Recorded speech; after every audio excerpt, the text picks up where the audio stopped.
There's a quiet war happening every single day, and it's not fought on battlefields. It's fought in kitchens, in offices, in bedrooms, in lonely apartments. It's fought in your own head, between the part of you that wants to stay safe and the part of you that knows safety is killing you slowly. The truth is, most people never even get close to their potential, not because they lack talent, not because they don't have opportunities, but because doing hard things feels too uncomfortable. They want the reward without the road, the strength without the struggle, the victory without the battlefield. And you know what's worse? It's not just the big hard things they avoid, not just starting the business or going after the dream. It's the small hard things too. Waking up when the alarm goes off, finishing the workout when you're tired, speaking up when your voice shakes, sitting with discomfort instead of running from it. We live in a culture that glorifies comfort as if it's the ultimate goal. Instant food, instant entertainment, instant everything. And yet, the more we chase comfort, the weaker we become, the more fragile our minds get, the more we fall apart the moment life throws something heavy at us. But here's the paradox. Everything you truly want in life, every ounce of respect, every drop of self-worth, every moment you look in the mirror and actually like who you see, it all comes from doing hard things, from choosing the path that tests you instead of the one that coddles you. The Stoics knew this. Marcus Aurelius didn't sit around waiting for life to get easier.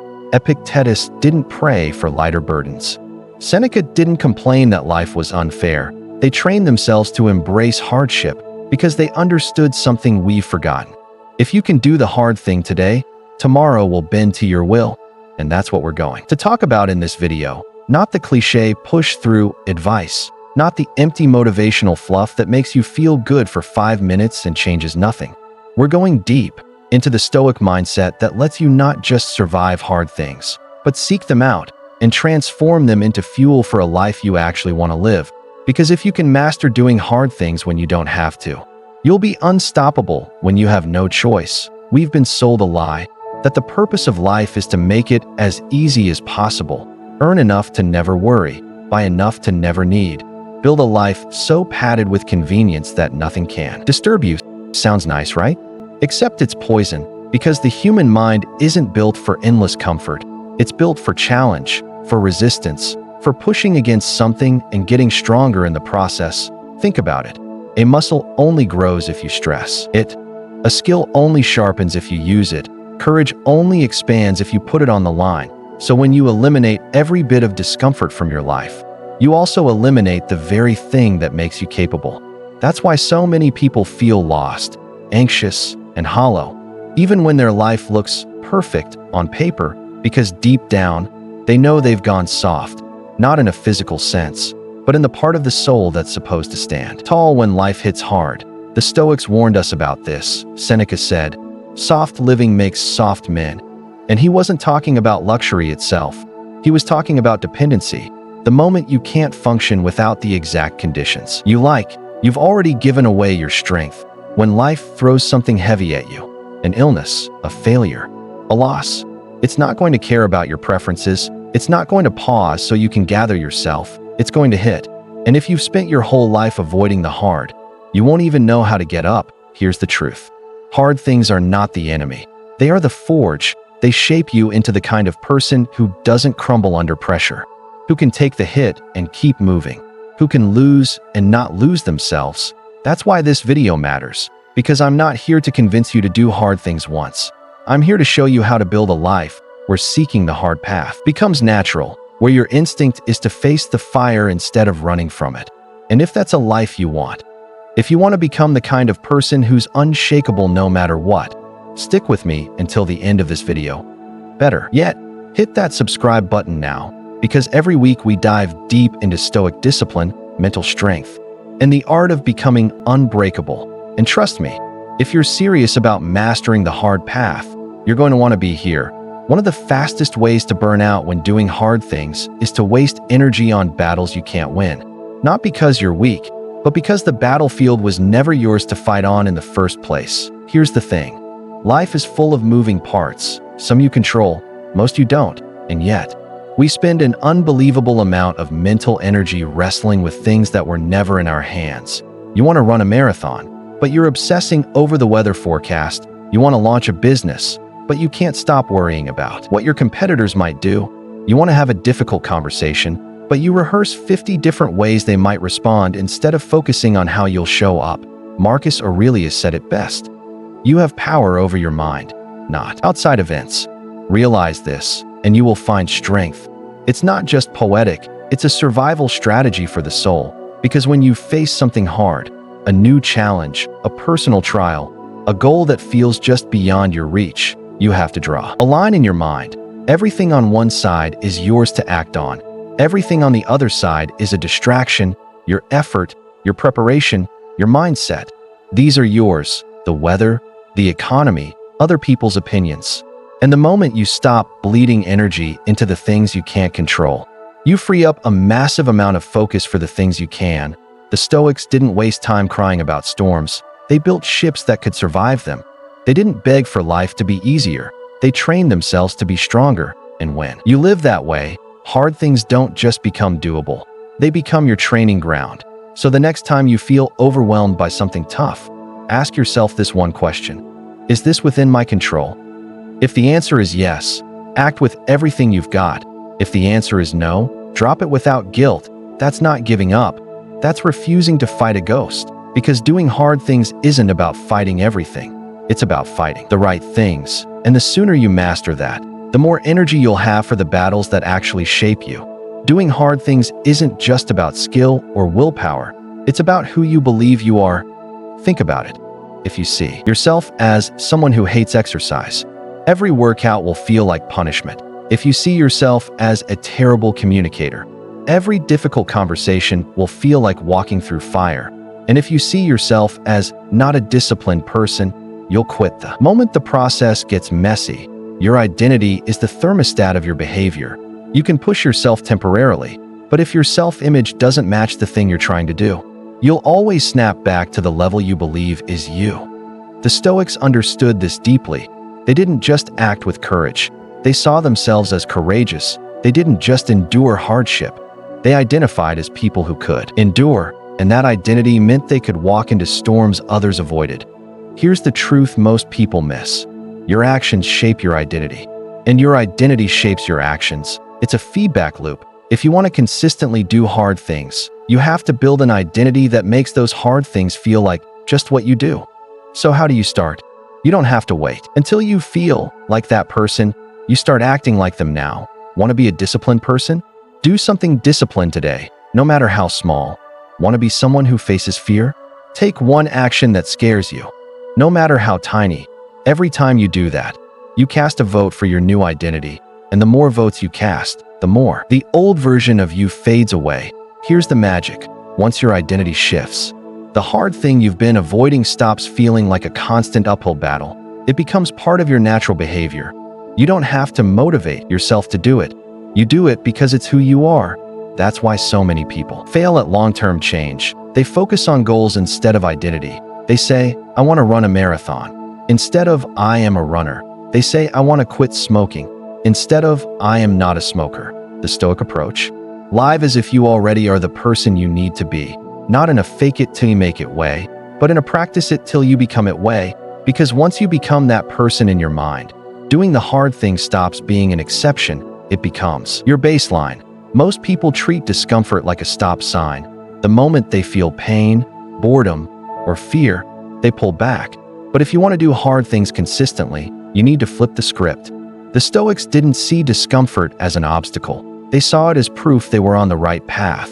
Marcus Aurelius wrote, "The impediment to action advances action. What stands in the way becomes the way." In other words, the resistance you feel isn't telling you to quit. It's telling you you're growing. Think about it. The gym burns your muscles, but that burn is literally the signal your body is adapting. A difficult conversation knots your stomach, but that knot is a sign you're entering a space where truth matters. Cold showers, long runs, sleepless nights building your dream. All of them feel bad in the moment, yet they forge you into something stronger. The problem is, most people are addicted to comfort. They chase warm beds, easy wins, and instant validation, and in doing so, they rob themselves of the very friction that builds resilience. But here's the mental shift. Instead of asking, how can I avoid discomfort? Ask, how can I lean into it and use it? See the discomfort as raw material, like wood to a fire. The more you feed it, the hotter and brighter your inner strength burns. This doesn't mean you should seek pain for pain's sake. It means, when it comes naturally as part of your growth, you treat it as an ally, not an enemy. For the Stoics, discomfort was a training ground. They would expose themselves to voluntary hardship, sleeping on the floor, wearing rough clothes, not because they were masochists, but because they wanted to be ready for life's real storms, so that when hardship came, it didn't catch them unprepared. The truth is, the more you avoid discomfort, the smaller your world becomes. The more you embrace it, the bigger your capacity grows. Every time you do something that makes you uncomfortable, you prove to yourself you can survive it, and that proof stacks up like bricks until one day, what once felt unbearable becomes your warm-up. So, the next time you hit resistance, don't recoil, smile at it, step into it, because that's the moment you're earning the right to call yourself strong. Doing hard things isn't just about physical endurance. It's about staying steady when life tries to break your spirit, because here's the truth. Your body might recover from exhaustion in a few hours, but emotional hits can linger for years if you don't know how to guard yourself. The Stoics had a simple but powerful philosophy. You can't control the world, but you can control how you respond to it. And that's where emotional armor comes in. This armor isn't about shutting down or feeling nothing. It's about being able to face chaos without letting it control you, like a soldier who can march through a battlefield because they trust the strength of their shield. Emotional armor starts with detachment from outcomes. You can work hard, prepare well, give your best, but the final result? That's outside your control. If you tie your worth to outcomes, you'll be at the mercy of every win and loss. If you tie it to effort and values, you become unshakable. Then comes mental rehearsal. Before the Stoics entered the day, they would imagine every possible challenge, an insult, a betrayal, a failure, not to live in fear, but so that when it happened, they'd respond as if they'd been there before. You can do this too, before a hard meeting, a workout, a difficult conversation. Picture the stress, the tension, the discomfort, then picture yourself handling it with calm. You're programming your mind to stay steady when reality hits. And finally, control the inner voice. Most people let their thoughts run wild when faced with difficulty, and their mind becomes an amplifier of pain. But if you train your inner voice to stay calm and factual, to say, "This is tough, but I can handle it," instead of "This is impossible," you stop adding emotional weight to an already heavy load. Emotional armor doesn't make life painless. It makes you resilient enough to keep moving forward. It allows you to act with principle instead of impulse. It helps you remember that the storm is temporary, but your ability to endure it can last forever. So the next time life throws a punch, don't just defend yourself physically, defend your mind. Because if you protect that, nothing can truly defeat you. One of the biggest reasons people give up on hard things is simple. They're playing for quick wins, and when those wins don't come fast enough, they assume they're failing. But the truth is, most meaningful victories in life are marathons, not sprints. The Stoics understood this deeply. They lived by the idea that endurance is more powerful than intensity. Anyone can be intense for a day, but very few can be consistent for years. And that's where the real transformation happens. When you tackle something hard, you have to stop thinking in days or weeks and start thinking in seasons and years. You plant seeds knowing some won't grow right away, but if you keep showing up, watering, tending, protecting, the harvest will come. The long game requires patience. Not the passive kind where you just wait and hope, but the active kind, where you keep working, even when results are invisible. You keep refining, even when no one is watching. You keep showing up, even when motivation is gone. This is why the Stoics trained themselves to focus on the process, not the prize, because the prize is never guaranteed. But the process? That's always within your control. And here's the secret. When you commit to the long game, you remove the pressure to win now. Suddenly, every setback becomes just a plot twist, not the end of the story. Every mistake becomes a lesson, not a reason to quit. But there's another reason the long game matters. It shapes your identity. When you keep showing up for something hard, you stop being someone who's trying to do the thing, and you become someone who does the thing. And that shift in identity is where grit truly lives. The long game forces you to build discipline, and discipline quietly builds strength. Strength that can't be shaken by small failures, strength that keeps going when others have burned out. So the next time you start something difficult, don't just ask, how fast can I finish? Ask, can I still be doing this a year from now? Because if the answer is yes, you're already ahead of most. The Stoics knew, greatness isn't in starting fast, it's in refusing to stop.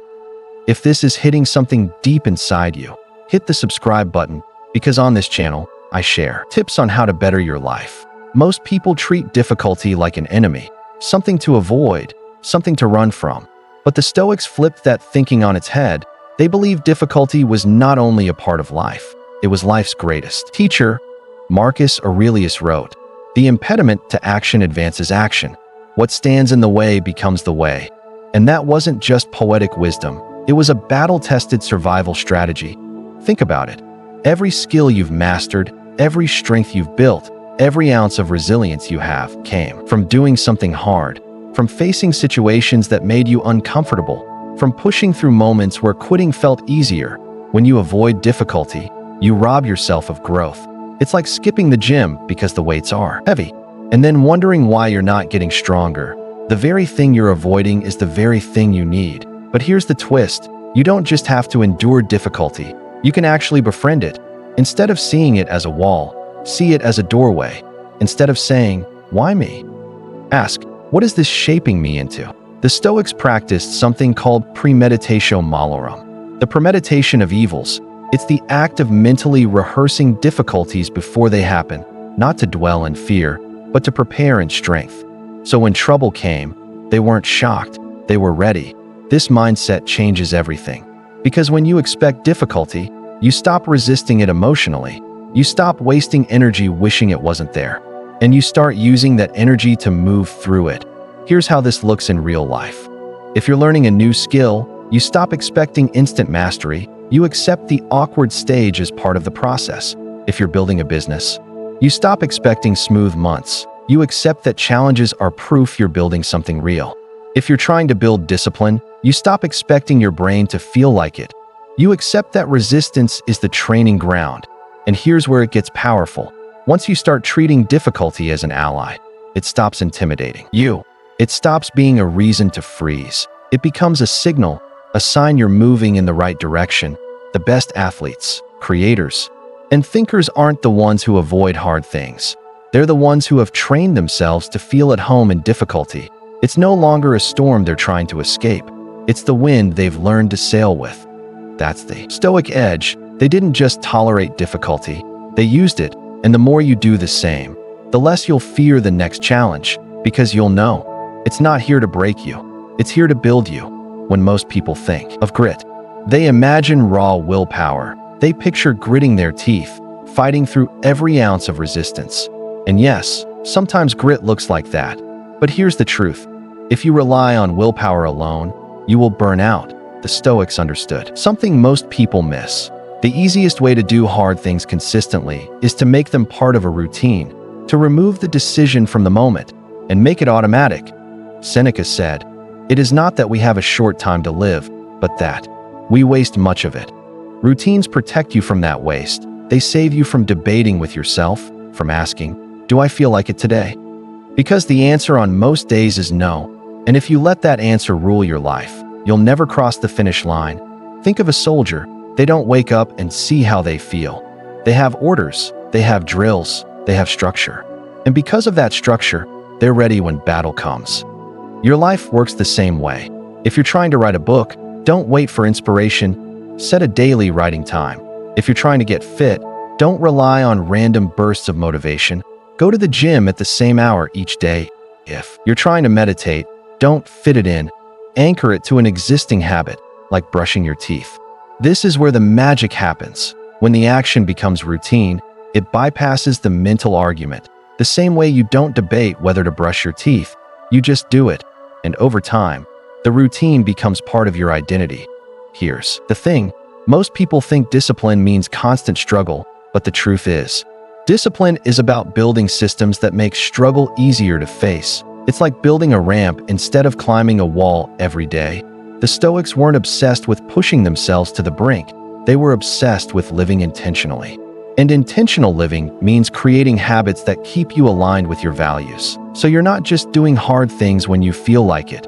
You're doing them because they're simply what you do. And when those habits are in place, you'll find that the hard things don't drain you the same way anymore. Because you're not fighting a battle every single time. You're just walking a path you've already built. That's the quiet power of routine. It turns discipline into muscle memory. And when that happens, you no longer need to summon grit from scratch every day. You live in a rhythm that carries you forward. When you're deep in the hard thing, it's not your muscles that quit first. It's your mind. Your thoughts start whispering, "This is too much. Why are you even doing this? No one will care if you stop." The Stoics knew that moment well. Marcus Aurelius wrote about it in his Meditations. When the cold mornings tempted him to stay in bed, he reminded himself, "You were born to work with others, not to lie here in comfort." It was his way of training his mind to push past the first wave of resistance. Here's the truth.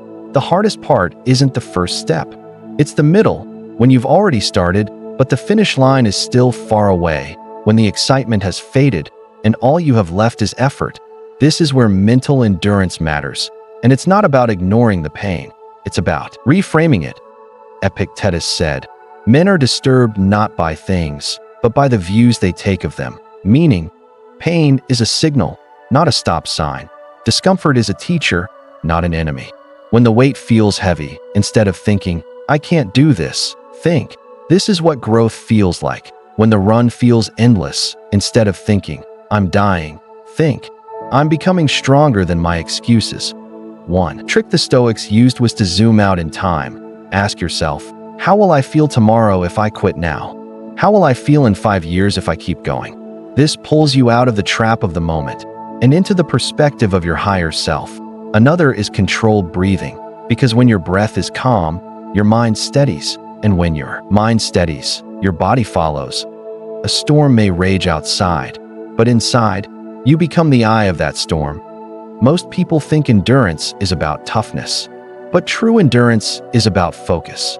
Focusing on the next step, not the whole journey. You don't climb a mountain by staring at the peak. You climb it by taking the next step, and then the next.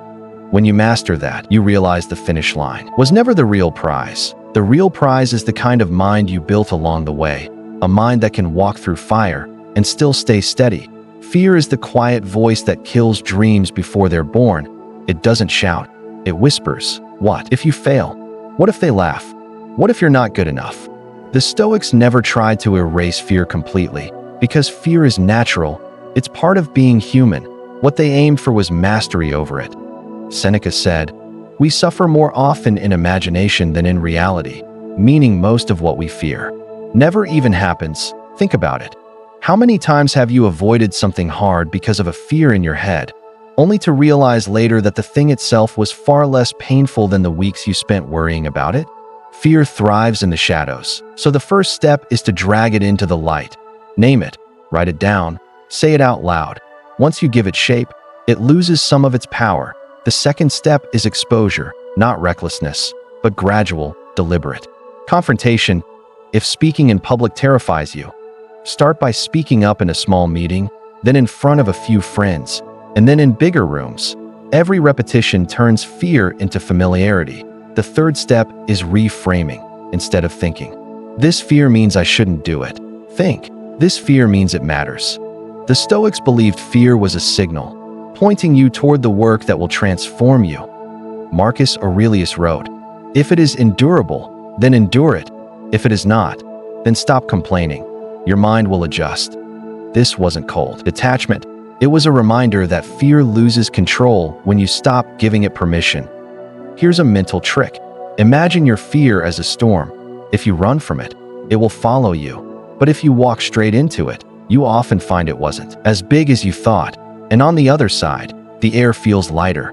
The goal isn't to live without fear. The goal is to stop letting fear decide for you. Because every time you choose courage over comfort, you build proof that you are stronger than you think. And the next time fear comes knocking, you'll already know you've walked through worse. Talent is the flashy headline, the thing people notice first, the gift that makes them say, "Wow, they're a natural." But here's the truth. Talent alone is fragile. It burns bright, but burns out fast. Without persistence, it's nothing more than wasted potential. The Stoics understood this deeply. They valued consistency over bursts of brilliance. Epictetus said, "No great thing is created suddenly," meaning the things that truly matter are forged through repeated effort, day after day, even when motivation is gone. Think about the hardest thing you've ever achieved. It probably didn't happen in a weekend. It was built one small, unglamorous action at a time. And here's the thing. Every day you persisted. You proved to yourself that you could survive the struggle. That's the real power of persistence. It builds a track record of victories you can lean on in the future. Persistence is also a shield against self-doubt, because it shifts your focus from "how good am I?" to "how consistent can I be?" That's a different game entirely. One you can actually control. You can't control your natural abilities, but you can control whether you show up again and again and again. Talent is like the seed of a tree. Persistence is the watering, the sunlight, the patience to let roots grow deep. You might not see growth for months, but underground, something powerful is happening. And when it finally breaks the surface, it's strong enough to weather storms. The Stoics would also tell you, persistence is a form of courage, because it's the choice to keep going when quitting would be easier. It's staying in the fight. When there's no applause, no audience, just you and the work. If talent is the spark, persistence is the oxygen. And if you feed the fire long enough, it becomes something unshakable. If you've made it this far, you already have more persistence than you think. And in next part, we'll wrap this up with the one mindset shift that makes doing hard things feel not just possible, but inevitable. Stick around. And if this has been valuable, you know what to do. Hit subscribe, because this is just the beginning of your training. Most people treat hard things like emergencies, something to survive, something to get through, then return to normal life. But the Stoics saw it differently. They didn't just do hard things. They became the kind of people for whom hard things were normal. And that's the final shift you need. Stop treating difficulty as an exception. Start treating it as part of your identity. When you decide, "I am the type of person who runs toward the challenge," everything changes. It's no longer a debate. In your head, you don't waste energy wondering, "Should I do this?" Because your answer is already decided. You're someone who does the work. Period. Marcus Aurelius didn't ask himself if he felt like doing his duty that day. He simply reminded himself, "You are a human being, made for work, made for endurance." The choice was already baked into his self-image, and that's why he could keep going, even under pressure that would crush most people. Here's the truth. When you only do hard things occasionally, they will always feel like a mountain. But when you make them a habit, they become part of the landscape. You stop being surprised by them. You stop flinching. You just climb. And the beauty is, every time you take on something hard, you're not just achieving a goal. You're carving a deeper version of yourself, one that can hold more, endure more, and lead more. It's like weightlifting for the soul. Each rep makes you stronger in ways that never fade. The Stoics believed that this was the real reward, not the achievement, not the trophy, but the transformation. Because when life throws the next challenge at you, and it will, you won't be starting from scratch. You'll be standing on the foundation you've been building all along. And maybe that's the ultimate secret. Hard things stop being hard when they're simply what you do, when they're woven into your daily rhythm, when they're just how you live. Then life's obstacles lose their power to scare you. They just become another day's work. So here's my challenge to you. Don't just try the next hard thing on your list. Build a life where hard things are expected, where they are normal, where people look at you and say, "How do they keep going like that?" And you just smile, because for you, this is the easy part. Now, if you've made it all the way here, you're already ahead of most. You've proven you can commit, so don't let that momentum fade. Join me in making this mindset your new baseline. Subscribe, because here, we train for life the Stoic way, and we don't wait for things to get easier, we get stronger.